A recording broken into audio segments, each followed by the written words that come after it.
India and Pakistan have been exchanging fire and accusations about the damage done by the other side over the conflict over Kashmir as the conflict over Kashmir escalates. The first Indian missiles killed at least 31 people in Pakistan-controlled Kashmir and in Pakistan itself. Pakistan says in response it's killed dozens of Indian soldiers on the other side of the border. Adam Hollingworth reports. Crisscrossing the skies above disputed Kashmir, missiles launched by Pakistan into Indian territory. The latest in a tit-for-tat between the two nuclear-armed nations. In India's northern city of Amritsar, a self-imposed blackout to help cloak a community under attack. War may not be inevitable, but both sides are steeling themselves. India and Pakistan are both members of the 9-nation nuclear club.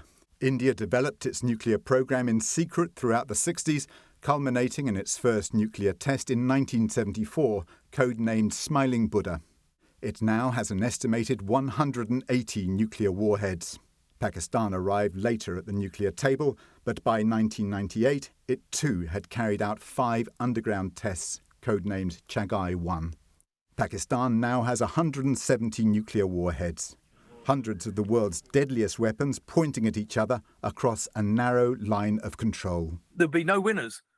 If India used nuclear weapons against Pakistan or vice versa, neither would avoid the fallout from such a confrontation. I mean, the radioactive fallout.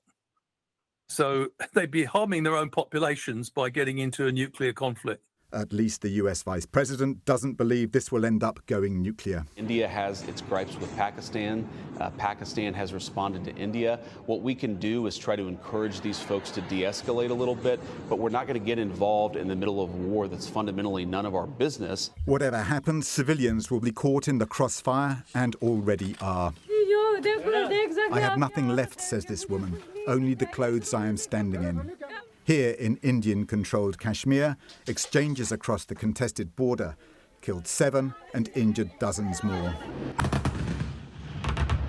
Inside Pakistan, India targeted air defence sites. Among them, Lahore.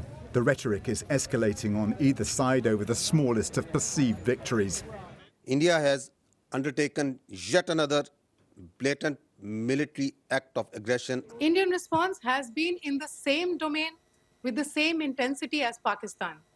It has been reliably learnt that an air defense system at Lahore has been neutralized. Several Pakistani soldiers were wounded in the latest series of attacks. This mobilization of women in Karachi crying, "Long live Pakistan."